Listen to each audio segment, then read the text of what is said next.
90% of our current revenue comes from third-party affiliates. We have about 600 affiliates that generate us about 600 appointments a day right now, is how the business is growing.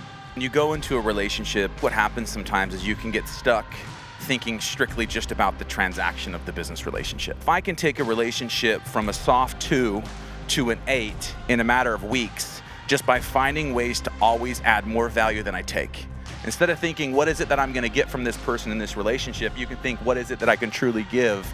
And then give fast. I want them looking at their phone by the time the call's over and be like, wow, you just solved that problem for me? And I found as I've done more of that, it's back to what you just shared a little bit earlier.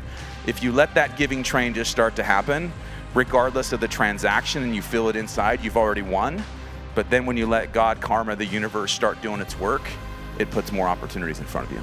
Whether it's a struggle, it could be something they're very passionate about.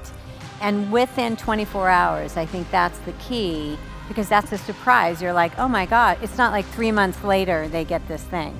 I've noticed every time I've seen him at events, he wears the same Nike Air Force Ones. This is clearly important to him. And I buy 15 pairs of these Nike Air Force Ones in these different colors.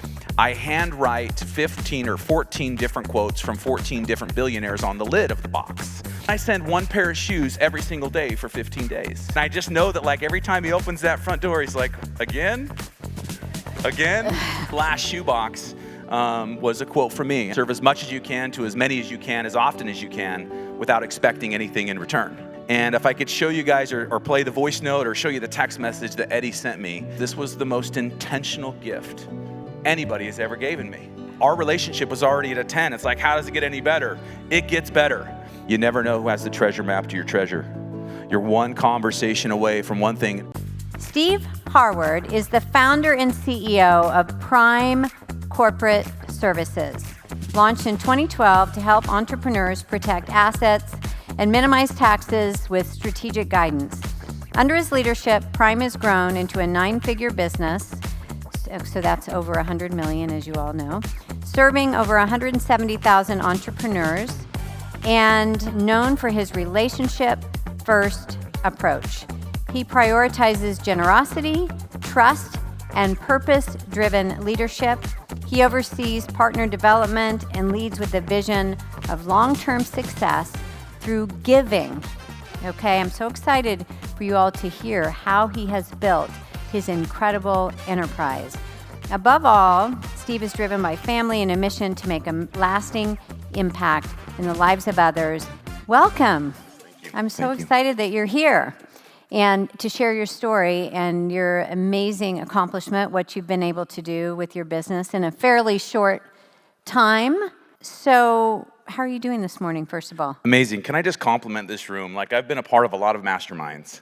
I've spent, north of $500,000 a year to be a part of masterminds and part of groups because I understand the power of connection and relationships, and just listening to you to allow them to stand up and brag at the first session that typically most of the masterminds, they make it all about themselves and you're making it about them.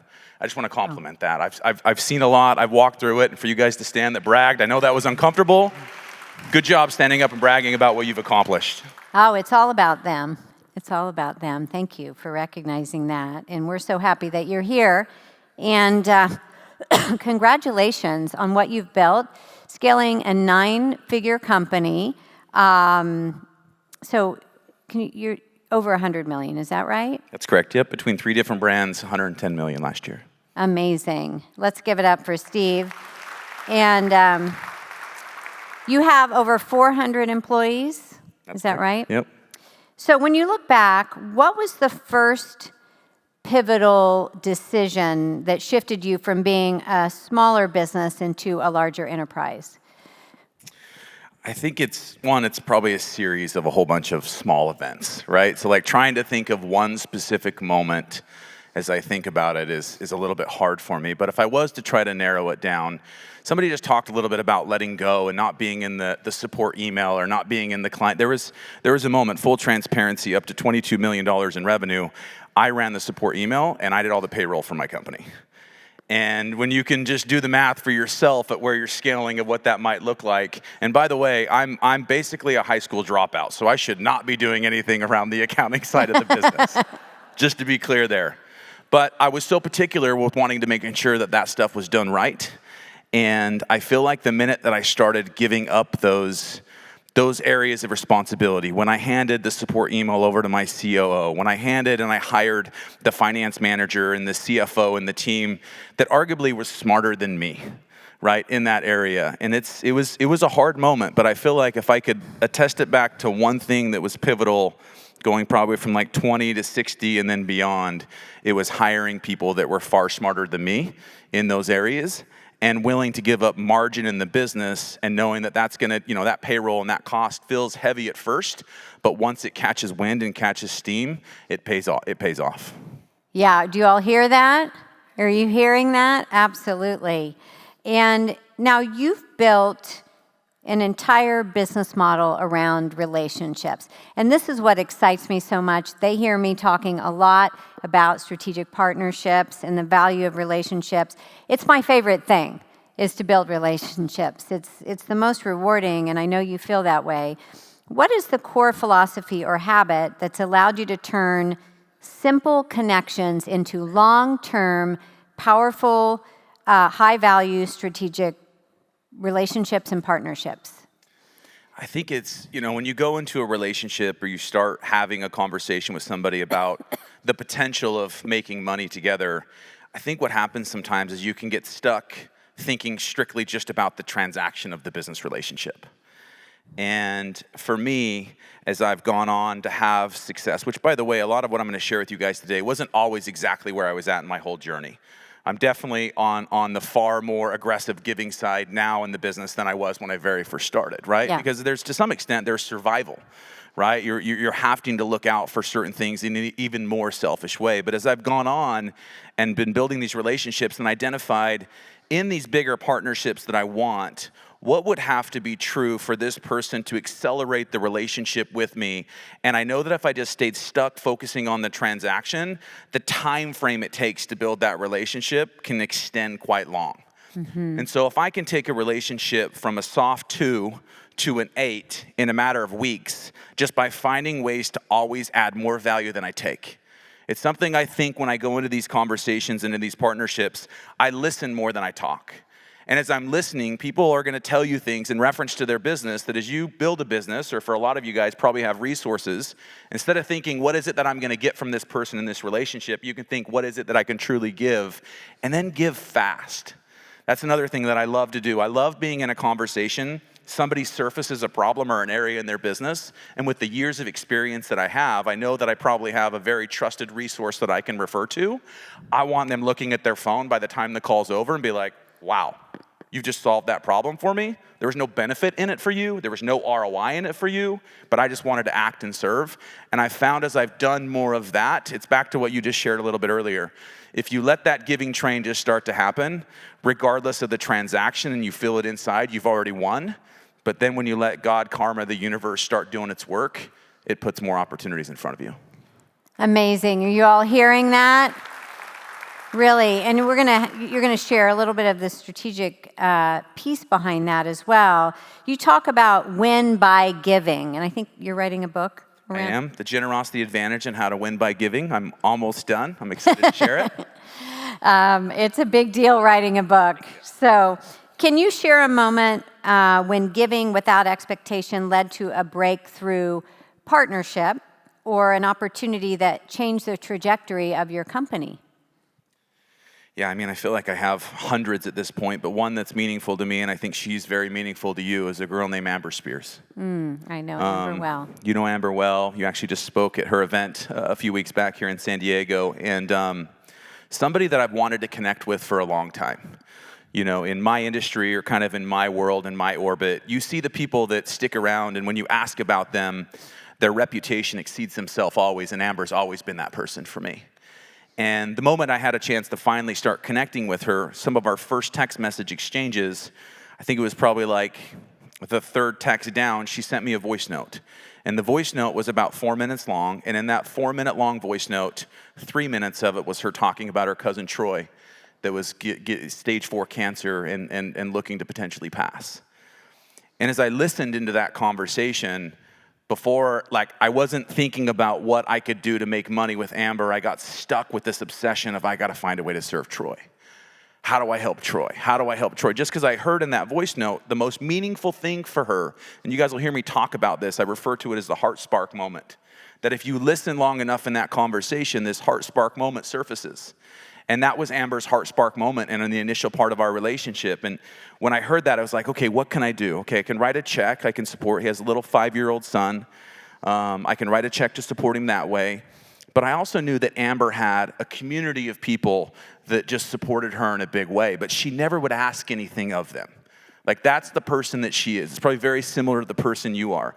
And I knew that, like, trying to have her do something to help Troy in front of her community, she would never do it. But if I secretly did it, I could pull something off that could be meaningful. And so, to make a long story short, I tracked down Troy on social media. I arranged behind the scenes to get him to Arizona to her event. And I surprised Amber with Troy in the back of the room. She was on stage, and Troy came walking up to the front of the stage with me. Oh my gosh. And I remember watching her. I remember just watching her, like, in disbelief that how is my cousin Troy in this room right now? And he's so meaningful to me, and she knows what he's going through, and she just broke emotionally. And what happened thereafter, I can't even try to describe it to you guys, the feeling that happened in that room, but we raised $77,000 for him on a GoFundMe within 5 minutes. It just was there. The emotion, the prayer that we said, the whole room, we brought him up to the front, and one of the guys offered to say a prayer around him. And the whole room, unasked, stood and surrounded Troy, and we all placed our hands on the person in front of us and delivered the most amazing prayer that I think I've ever felt in my life. And it was that moment for me. I watched, again, me and Amber's relationship go from a 1, never making any money together, never doing any business, to a 12. Right? And it was that act of generosity of me serving and adding value. And now to finish your question, most recently, actually this last week, Amber made a connection for me, just unannounced and unasked. She actually connected me to the CEO of a company called ClickBank. ClickBank did $2.2 billion in revenue last year, dream top 5 partner for me. And because of Amber's relationship with the CEO of ClickBank, he immediately took my call. And now I can't even imagine what we're going to do in business. But this business opportunity would have never presented itself if I didn't find a way to serve Amber the way that I did. Wow. And you did it out of the goodness of your heart. It wasn't to get something and look what happened. Is that incredible? And I love it because you can do more by doing more good, right? Such a beautiful story. And oh my gosh, that's so moving. Now, most business owners struggle with the trust piece of trusting their team, trusting their partners. We talked about them letting go of being on the CC on the email. What have you learned about building and sustaining trust as a leader? 400 employees, you've been scaling pretty rapidly. How have you been able to learn to let go in that way? I'll be vulnerable. I struggle with it still. I have a hard time with it still. I mean, building a big business, it's fun, it's amazing. There's impact that starts to happen that's incredible, but that's an area that I'm still struggling with, and I still honestly battle with every day. I got an amazing team, and I think what I would say to it is I know a great organization for you to join, so we can help you with that. Is this where I race to the back of the room? So I struggle with it, but I think it's, letting people and letting individuals let their choices do their talking, and then acting fast around those choices. For me, once the trust is broken, it's so hard to repair. I don't know how to reel that back in. My president of the company, he made a comment to me one time. He said, if there's 4, there's 40, meaning if there's 4 lies, there's probably 40 lies. And that's really stuck with me. And so I've battled with that over the years. But I think that, again, finding the people that are smarter than me, building true relationship with the individuals in the business. I think as as a leader, I can have employees and I can pay them a payroll and give them their job and responsibilities and manage the KPIs and targets and all of those things. But I've also found that if it fulfills me, I can be much closer understanding who they are. That the comment I make often is, I wonder what the conversation is at 8 o'clock at night when that individual is speaking to their spouse about the job or where they work, right? I think about that conversation powerful. a lot, right? And if that conversation feels like I'm in a place with that individual where I know it's positive and good, chances are the trust in a relationship is really strong. Yeah, that's a great perspective to think about. What is the conversation that your team members are having late at night about their experience? Because you know they are, right? So some of you are like, I don't want to know. I don't want to know. Now, your partnerships, many of them have brought in tens of thousands, hundreds of thousands of dollars to your company. What is the process for determining who is a good potential partner? So they're not all, spending a lot of time possibly going down the wrong road. And are there early signs that tell you that a partnership is going to work? Probably another one I'm a little bad at. Well, you're doing something right, I would say. I am doing it right. I mean, I like to refer to myself also as like a rock turner over. Like, I have habits that started in the beginning of the business, and I don't try to calculate ROI immediately. And I know that if I can give somebody conversation, give them time, give them mentorship, right? Like even for you guys and hearing about all your mentors and knowing that they don't have to do that. Like it's pretty remarkable and pretty incredible some of the successes that I heard in the back of the room with some of your mentors and what they've done, but yet they do this because they're passionate about it. And I think for me as well, like as I'm building these relationships, there's times where I'll talk to somebody that has 10 new potential leads a month for me. And then the next month I'm talking to Kelly, who's the CEO of ClickBank, who has hundreds of thousands, right? And so I probably haven't managed that like I should, and it's simply because I just have a passion. If I'm on that call, and even if there's not extraction of value for that to be worth my time, there's still a value of a give. And I've seen enough wins happen later down the road that I think if I could try to quantify the ROI, I probably could make an argument to my CFO that time was probably worth it, yes. Right? But it's something that I still struggle with, but we're getting better. We're getting more organized with my calendar. There's thresholds of partners, by way of the revenue of the business and the impact they can make with us that we're starting to tier out and have some different team members take, who's taking the 0 to 10, who's taking the 50 to 100. Steve's taking maybe more the enterprise level partnerships and above, and creating a tiering structure based upon opportunity. So you have other people on the team that are also working on these partnerships. It's not just you. I do. I have a team of 7 in my account management team. Yep. Okay. And can you just give us a little bit? Let's say you're on a call with someone. You're listening through for the, as you said, heart sparks a little bit. Can you just talk about that a little bit? Yeah, I mean, I love hearing the journey. It's so fun for me as an entrepreneur myself, and to be honest, feeling like I just shot a little video out in the hallway of myself, like, got to pinch myself. Here I am, operating and running a 9-figure business, standing on your stage in front of your audience. It's a dream moment for me, right? So thank you again for that.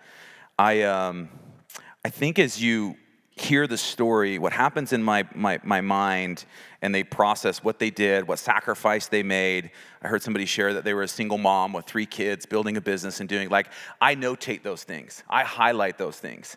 I make selection to make those moments of their life and their successful journey and what feels like the more important part to them as I'm taking notes on that conversation that I'm having. And one of my funnest, favorite things to do around that is serve them around those heart spark moments. If I can notate that you got an 8-year-old son and he loves Messi and I want to build a relationship with you and he loves soccer, how can I within 24 hours have a signed jersey for Messi on that front door, showing that relationship that I heard you? I heard you. I wasn't looking for it just in the transaction. I heard how important this little boy, and I have a whole array of different things that I do both on the fly for myself, and maybe I can share a couple more examples. But I also have partners in a company. If you guys haven't heard of this company, you should look this company up, Giftology.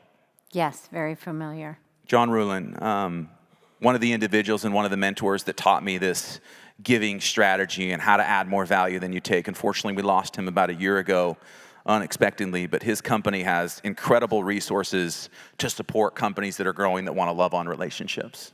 Yeah, that is incredible. So what you're saying is you listen for these, whether it's a struggle, it could be something they're very passionate about, and within 24 hours, I think that's the key, because that's a surprise. You're like, oh my God, it's not like 3 months later they get this thing. I like to act fast, and I want them to be, now, relative to the gift or what you're giving or what you're doing, obviously some might take a little bit longer, right, in that, but then there's also some fun that you can start playing into. Maybe I'll share a story real quick that's a recent one. Yeah, go ahead. I have a friend, his name's Eddie Malouf, runs an awesome marketing company, and I've noticed every time I've seen him at events, he wears the same Nike Air Force Ones. Every event, everywhere he goes, it's a clean pair of white Nike Air Force Ones or black, and it's the same shoe always. And I weirdly pay attention to that stuff, and I'm like, okay, this guy can buy all the shoes he wants, but this is clearly important to him based upon how he's wearing these shoes. So I take quick action. I jump on Nike.com, and I buy 15 pairs of these Nike Air Force Ones in these different colors. And then my mind goes to like, how do I make this fun now? Okay, I got the shoe boxes in my office. I handwrite 15 or 14 different quotes from 14 different billionaires on the lid of the box. So when he opens the box of shoes, there's now a quote from Jeff Bezos or Mark Zuckerberg or Elon Musk, right? And then on the shipping label, I actually put from the billionaire that actually is sending him shoes, right? And then I send one pair of shoes every single day for 15 days. And the thought of this happening, by the way, this is important for you guys to realize in me, is like even me just re-saying it. If you could climb inside of me and understand how it feels for me to tell you this is something I did, but then I got to live it while I'm doing it, I can't quantify the value of what that is. That cost me $1,700 and 43 minutes of my time to give myself this sense of joy of building success and having a moment of being joyful as I'm doing it. Then I start shipping the shoes, and I just know that like every time he opens that front door, he's like, again? Again? Like I want to be on the Ring doorbell camera watching his face, right? See what this is. And then the last shoebox was a quote from me, and I have a saying from my mentor, Randy Garn, and he says, serve as much as you can to as many as you can, as often as you can, without expecting anything in return. And I wrote that quote, and I put my name behind it, and so the 15th shoebox, he realized it was me. And if I could show you guys or play the voice note or show you the text message that Eddie sent me, long and short of it was, this was the most intentional gift anybody has ever given me. And again, our relationship was already at a 10. It's like, how does it get any better? It gets better. And it gets better because of the joy and the fulfillment that we have, just loving on each other the way that we do. I could try to break down also all the introductions and I look at my phone every day and I have partners that I feel like they've told me this. Steve, I wake up sometimes in the morning and I think about your business before I think about mine. And just think about that. I think about your business before I think about my own. Amazing. Right? It's incredible, and it just fuels me to just want to keep looking for these moments because I've already surpassed opportunity and financial success in my life that if you look at my story, my history, I never should be here. And if I can balance the giving moment and being joyful while I'm having success, while I'm teaching my little boys as I'm traveling in that journey, that's the ultimate win. Wow, that deserves a major applause for that. That is so beautiful. Are you all inspired by that? It's actually fun, right? It's fun when you think of it that way. Now let's say, okay, now you're getting down to business. You're on a call with them, and let's say that you want to bring an idea to the table of a way that you could partner together, or how you partner with companies. Can you? You don't have to go into the whole conversation, but just so they're in their mind thinking of how would I set up a strategic partnership? I think because we have all different types of companies here in, consumer goods products and services and manufacturing and so forth. So, and I know yours is you help clients with their finances, taxes, all of those things, and you do amazing work. What would be a way, they've felt the bond, they've made this amazing connection, and the person is open to hearing, how do you approach that conversation? I'll maybe just use my company as an example, and you guys individually can try to think about how your product or your service could fit into what they're doing. But early on in the business for me, when I first started it, it was identifying partnerships and basically trying to convince partners to send me their customer for me to sell my product to then pay them a revenue share of that revenue on the back end. Like that was the starting model of it. And as I looked at the numbers and as I watched these relationships, and don't get me wrong, it was working and it was growing, there was a percentage of conversion of the customers that they were sending me that I just felt like I knew I could convert on if I adjusted my model and I adjusted the price point of what it was that I initially sold. Okay. Right? Anybody that's looking for a strategic partnership or considering a strategic partnership, be mindful that they're putting their reputation on the line the minute they endorse you. Right? So you got to think about that at a high level. And for you guys, maybe vice versa, it's the same thing, right? You got to act leery. You got to protect your customers. You got to protect your brand. You don't want to send your people somewhere and bad happens and you're the one that ultimately was the bridge to get them over there. Yeah, that is a big deal, right? You want to protect at all costs because you've built that reputation with your clients. And so and I think that's why a lot of people maybe don't look for strategic partnerships, is they look at it like, I would rather not risk the business reputation for this other service or this other bucket of money. And so as I sat and I thought about that and wanted to expand in other relationships, it was like, what needs to be true with my conversions or my product where I can add so much value up front to this partnership that I make it irresistible for them to say no? Right? That they can't say no to the offer. And so I took specifically my entity creation product that we sold for $1,600 and the fulfillment and delivery around it. And I said, how much money am I willing to go in the red on this product to give that partner more value for their offer? So when they do ascend the person to me, it almost feels more like a fulfillment call, not a sales call. So let me break that down a little bit more for you guys so you can hear it. So let's say that let's use a real estate education program as an example, and maybe I'll use Pace Morby. I don't know if anybody knows who Pace Morby is or of Pace, but incredible real estate educator. He's doing a 100-city tour right now in 100 days, meeting up with his 50,000 people that are in his community. The guy's absolutely insane.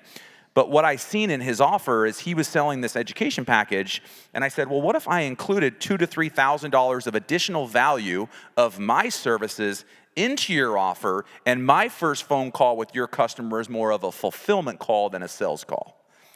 And I watched my partnership start unlocking where it was like, wait a second, you're willing to give me $3,000 of value to include into my service, let my customer come to you, lose money on the delivery of your product and service just to build a relationship, earn trust. What I knew is my product was so good. I knew the delivery of my consultation, I knew the delivery of that product was going to be so good that it was also going to be highly likely that they would buy my other services, which in turn, the second and the third upsell of the other services is how I generate and increase the revenue. So that's part of your cost of acquisition. You look at it, that's your marketing cost. That's exactly. You're leveraging this whole other community, and you're investing in them, basically. That's right. And obviously, you can imagine, all the different ways that can start to spin. Then all of a sudden, you're holding webinars and you're doing trainings that don't have direct call to action, but they're just educational and they're informational and they're adding value. And that's, if you look at Prime Corporate Services' success today, that was actually now back to your first question, that was a pivotal moment. Our adjustment and willing to lose money on the front end to know that we could acquire a customer to build value and over-deliver on our product and know we could ascend them on the back end a lot easier by doing so. That is so brilliant. Did you all get that? That is so brilliant. And also just to this idea of the ideas. So you're very creative, clearly. You come up with the 15 shoes in 15 days. Thinking about the types of partnerships. So you're in finance, so you could go and you obviously work with small businesses, so it could be attorneys, accountant. You're not doing accounting, right? We are, yeah. We do CPA work, but okay. I think I know where you're going. Yeah. Right. So to determine who would be the right partner, because it's a lot of times it's out of the box of what you would normally think. Yeah, I think weirdly enough too, with the product and service, and I fell into. I did have a moment in the business where it was like this ability for me to, like, 1099 independent contractors and small business owners. That book of business is big, right? And back to maybe another pivotal moment in the business is I had a subset of people that I was working with, and I had these goggles on, and it was like, this is the only place that I can find a customer. right? Like these are the only few businesses that I think I am my customer. And then I opened my eyes and I was like, whoa, let me get in these mastermind groups. Whoa, what is these webinar things about? Whoa, what are these enterprise level partnerships? I mean, right now we're having a conversation with Lyft, the driving company, getting a ride, and it's like they have 2 million drivers between U.S. and Canada. And I think just staying the course long enough, maintaining the reputation that we had and now built for scale, we can have a conversation with a company like that, which is pretty incredible. Yeah, so that, you're thinking small business. Now you've picked a specific industry that has so many, right? So once you dive deep, then you can go wider. Yeah. So much brilliance, Steve. Thank you. And let's see. Let's talk about leadership lessons. With 400 employees, I'm sure you've got some leadership lessons. What are and they usually come from mistakes. But can you share a couple of those? Yeah, I mean, I'm a big believer in leading by example. I tell my kids, or don't tell my kids, I show them, don't tell them, right? You got to show up and you got to work. I had many partners and friends that I seen their businesses fall apart, their partnerships fall apart, people internally in their business leave and go start a, copycat company of the business. And as I watched those things happen, I seen patterns in people that I think they stopped staying on the grind, they stopped staying in the commitment, they stopped letting their employees feel seen and heard. And so for me, one, it's a passion that I have. I'm one of, for sure, the hardest workers in that building. I mean, if you looked at my calendar, if you looked at how I operated, I work harder today than I ever have. Well, now arguably I don't have to. Why? Because I've been able to fall in love with what it is that I do. Two, I want to show the team and give them back what they gave me, right? They've gave me an opportunity of a lifetime, and so I got to find a way now to help make sure that I bring people along with me. One recent exercise that I did, and I didn't know what it was going to make me feel like, but it was incredible. And back to letting your employees feel seen and feeling heard and giving them a safe place to be themselves is one night, Sunday, I went in to the office and nobody was there. It was dark, and I actually just went around to the individual cubicles of the employees that worked there, and I sat in their chair. And I closed my eyes, and I envisioned being them working at this company, and then I opened my eyes, and I looked at their desk, and I looked at their pictures, and I look at what it is, and I just watched my level of appreciation knowing that this individual is choosing to work 8 to 10 hours a day, building my dream. That then just created more motivation for me to do better and more for them. And our company, like our whether it's our healthcare benefits, whether it's our bonuses, whether it's all these additional things, we really love on our team and love on our leadership in a very big way. We want the company to succeed, but we know we're not where we're at without the team. Amazing. That is beautiful. I love that. Thank you. Let's see. Often companies, when they are growing so rapidly, when they're scaling, it can really break a company. And so we talked about earlier of letting go of the old bar to catch the new one. Are there internal systems or cultural foundations that have allowed you to surpass that 100 million level without losing quality? Because you see companies that grow pretty quickly, and then you're seeing bad reviews and so forth. And I know that's not the case. We'll talk about reviews in a minute for you. How are you keeping that level of delivery as you have grown? I think it's, I've had painful moments in the business, specifically in areas of the tax side of the business. That's if anybody's in the tax industry, it's a hard place to scale. It's a hard place to grow. And so we've took our lumps, we've took our bruises, but I've just continued to find better partners and better operators that I know can operate at the level of my expectation of fulfillment and delivery. It is an area that if I think about Prime's, and personally for me, I've been doing almost the same thing every single day for almost 20 years. I was thinking about this last night. Like, I've woke every morning for the last 20 years almost doing the same exact thing mentally in my mind of what I'm seeing and forecasting and wanting to build. So I think that's the first thing I'd say is that, we want to go there, we want to go fast, but remember, time plays a factor into this. Yes. And it's time with also maintaining the right reputation. Prime, something I'm proud to always say is that we have the same one merchant account from 13 years ago, hundreds and hundreds of millions of dollars later. I have the same A+ rating with the BBB from the very beginning of the business. We get thousands of reviews. And I think just obsessing on the delivery of our product and what the customers are saying and hear what they're saying and making adjustments around that has really allowed us to be this far down the track, having this level of success that we're having, because that was something for me specifically, and now the team's grabbed it even stronger than I did, where the reputation and what customers and clients said about us mattered. And I think when you build a business on partnerships like I did, interesting enough, it held me even more accountable to pay attention to that. When you're running paid advertisement or you're paying Meta or you're paying Google to drive your customer, in the event you don't deliver the product and service at the level they hoped for, there's really not anybody other than the online platforms for them to complain. For me, it was not only the online platforms where they can complain, but it was also my affiliate partners. So if all of a sudden one of my high-level partners are having customers that are complaining about their experience with me, I'm putting that partnership at risk. And I think that forced the behaviors internally in the company to obsess even at a higher level. So most of your client acquisition is through partnerships. Is that correct? Yeah, 90% of our current revenue comes from third-party affiliates. We have about 600 affiliates that generate us about 600 appointments a day right now is how the business is growing. Is that incredible, you all? That is amazing. Let's talk about reviews for a minute, because you have like 8,000 5-star reviews. Real ones. Real ones, yes. Thank you for that distinction.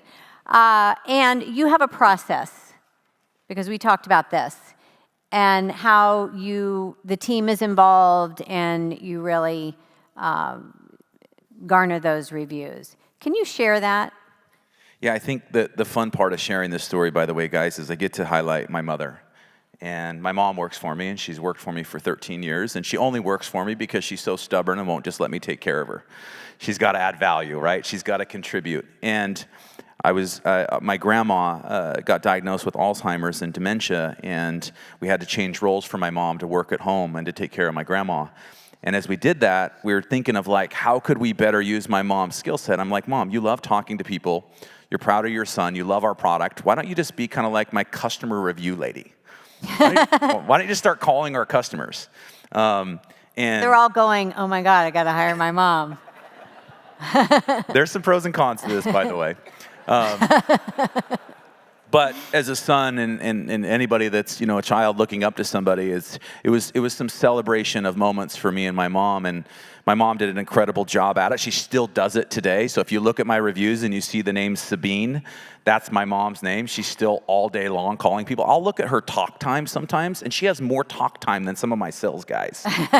She'll be on the phone for an hour and 40 minutes later for a 5-minute review call. I'm like, Mom, what are you doing? She's like, he loved Jesus and I love Jesus. And next thing you know, it's 2 hours later. But, with that relationship for me, that's been fun. And then we just back to partners. I wanted to put what their customers were saying about their experience with me. Maybe this is an important distinction here too, is, people, when you go into partnership and, you're referring your customer and you're creating revenue maybe on the back end for them, most of the businesses that really care about their customers want to hear what their customers are saying. And so one of the things I do within the first 30 days, very aggressively, through my sales team, through my fulfillment, through my customer service, through my mom, all the layers of the business, these customers are being asked, how was your experience? And even if their experience wasn't at the level I want it to be, by asking it, you're going to learn where it was broken, or where it fell through, or where an individual fell short, or whatever it might be. The magic of making the business strong is actually in hearing what people have to say. Now, you guys know most people, and maybe you're even this way, it's like leaving a positive review sometimes isn't something you race to the front of the line to do always, right? Even if you have a good experience. But if you have a bad experience, and depending on your personality, it's easier to go share the negative than it is to go share the positive. And so to try to get out in front of this a little bit for my partners, I wanted to put, depending on how many customers they were sending us, a lot of reviews back in front of them in the first 30 days where they can be like, wait a second, this customer didn't buy from you, but this is what they said about their experience in the phone call they had with you. Or this customer did buy from you, this is the experience they had, and you paid me money on the back end. Again, back to that, making it so good they can't say no to it. Right? Where that customer and that feeling. So we've obsessed, and we have an entire system throughout the whole business. And selfishly for me, every single day, I get it. You know what? I'm actually going to share something. My mom texted me last night right when I landed. And this will showcase the relationship that me and my mom now get to have because she does this. So let me actually play this voice note for you guys if you don't mind. Hey, babe. Oh, babe, I gotta tell you, I don't know if you remember, but there was 2 women that came up and visited with me when I went with you to Wyoming. And you even visited with this lady, Catherine Costner, I think is her last name. She is in Mongolia doing a mission, and she is one of our clients and got an LLC through us. But she is in Mongolia, Stephen, and she just sent me a text message to say that she was thinking of me and that she prays the Lord blesses us, and she's just so grateful for who we are and just everything. And I want to send her a card or a book or something. But I just had to tell you that, son. It blows me away. It's so beautiful. Aw, Can we give it up for my mom? That's so amazing. Yeah. You know, like I think about that, and it gets me emotional. That's the relationship I get to have with my mom right now, and we get to build this cool business doing cool things, but those are the voice notes that I get to have with my mom because she's living in it and getting to experience the relationship with our customers. Amazing. So that's beautiful. And you really build this in, and we talked about you're actually going to share. So Steve sent me his whole process on garnering reviews. Would you all like to have this? He built a whole SOP around it, so we're going to send it out to all of you because it's very strategic, it's super smart, and get your team around it and so forth. So just remember, if they may not seem like they're overly fruitful now, but what you can't quantify sometimes is certain customers buying from you because of a review they're seeing. And my team's made arguments to me. It's like, Steve, most companies have 2,000 reviews. You're obsessing. I'm like, well, if I had 600 appointments yesterday and I have 8,000 reviews of the existing business, I'm not hitting near the threshold that I need to be, right? And so there's also an interesting way of holding my team accountable, of making sure to highlight and celebrate them because the customer had such an experience with you that they're willing to go right with you about it, right? And so just try to look a year, 2 years, 3 years down the road, and what does 2,000, 5,000, 10,000? I get it all the time. I get on a partner call with a big company because I know they're going to Google my company. I know they're going to look up to my company. And when they're doing that before our first phone call, if the platform itself shows that we serve customers at the highest level, and wow, you got 8,000? Did you just jump over a hurdle of a partnership that would have got stuck with them questioning the delivery of what you do? Yeah. Wow. So fantastic. Congratulations on that. Let's see. Has this been amazing? Seriously. For the CEOs in the room that want to build deeper relationships, and this is a room with very, very smart, giving, heart-centered people, what's the one practice that they could start today to help them build that network and ultimately that growth? The first word, again, that comes to mind is listen, right? You guys are going to end up at the table. You're going to have conversations. Naturally, you're going to want to race to say what you do and how you do it and how it is that can benefit them and looking out for yourself, which is okay, by the way. Let me be clear. I've built a business on transaction and have significant financial success because transaction is a component in it. And I think as we grow up, as we're raised, we're taught the things we are, there's always an exchange, right? Meaning mom gives you $1, you buy a candy bar, you exchange. You go to the gas station, you fill up gas, you give them $30, you get gas. There's always an exchange in value that's happening throughout your life. But if I was to, leave you guys over the next couple days as you listen and you engage with each other, notate in your phones as you exchange information those heart spark moments that you heard from those individuals. And these don't got to be hard, complicated things, by the way. I did one in Cabo. A lady mentioned that dolphins are like her spirit animal, and she loves dolphins. I raced up to the gift shop, and I bought this $13 dolphin statue, and I went downstairs within 10 minutes, and I handed it to her. And I watched this lady look at me like I was a ghost. She's like, how did you just hear me, and then you're handing me this? And again, like that experience for me, I already won. Like, I think that's the trick and find around giving and adding this value and looking for these small moments. Like, if you've already won by looking for and doing those things, nothing needs to happen on the back end. And if the transaction's the byproduct of it, again, back to God, karma, and universe, just like doing its work and with what it is, I promise you'll be blessed. And so look for those moments. Be intentional in the conversations that you have. One thing I love to do when I'm in a room and I'm networking, it's kind of awkward sometimes, depending on who you're talking to. I take a selfie with the person I'm having conversation with, because I remember, right? You guys are going to leave with a lot of hopefully new relationships and reconnecting with people. Take a selfie with them. Throw it in your phone. Save it in the contact in their number, and then go in the notes section. When you walk away from the conversation, take 13 seconds and just go make a handful of notes in that notes section in their contact that remind you. Because if you want to network in the room, and Allison puts you in here for an hour, 2 hours, 3 hours to network, you want to maximize that time. So fully acting on that stuff right then and there is a little bit harder. But once you go back to your room and you're like, holy cow, I met 10 people. I got their face in here, right? Which is very helpful. I'm sure it's helpful for you guys. It's helpful for me. And then I got the notes, and I'm like, ooh, this person likes this, or they love this, or this is their passion, or Starbucks coffee. They love for me, it's a white chocolate mocha. If you ask me that, and then the next morning you hand me a white chocolate mocha before I get to Starbucks, I'm going to be like, you heard that? And then There's going to be a run out of the room here for about a ton of mochas. and just serve around and have fun with it, guys. Like, that's the other thing. And then maybe as your business continues to grow, or as you have the financial resources to do it, don't be shy to spend some dollars on some of those things. You know, my CFO, we have a tug of war all the time for how much money I spend on the things that I love to give. And I got to remind him really quickly, this business isn't here without this being in place, Tim. So I appreciate your comment, but I'm going to spend $1 million a year on gifts and adding value to people and putting them in moments and giving them art pieces and things that hang in the main section of their house. One, so when they walk in, it's a reminder of me and the relationship that I had with them and what it is that we made. But two, it's my give back. Like, I shouldn't be here.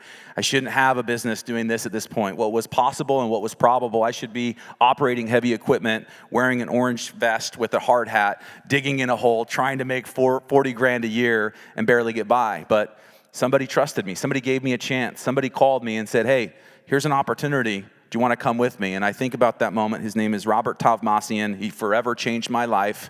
And because of one phone call, one thing I'll leave you guys with, and I know we're out of time here, and this is maybe the take home here, is you never know who has the treasure map to your treasure. You're one conversation away from one thing, and if you stop thinking about what that thing is to benefit you financially, but you really think about how it helps you in a compounded way. If somebody teaches me how to be a better dad, and I'm a dad for the rest of my life, what did that mean to me financially? Right? What does that not mean to me? How do I quantify it financially? You can't. Right? You really can't. And so I think when you're in those engaged conversations, and you all know it, you've been in transactional conversations, and it's kind of stuffy, it's kind of icky, you kind of want to get out of it. But when you're in a place of love and true care, all of a sudden things start coming out on you, and resources start coming out on you that you just want to share and you want to give. And let the byproduct be the money in the transaction. Let the give and the heart be the front leader of it. This is so moving. I have to say, this guy's moving me to tears. Seriously, this is one of the most powerful conversations that we have had. Let's give it up to Steve Harward. Thank you. Amazing. Thank you, guys. Stewart. Thank you.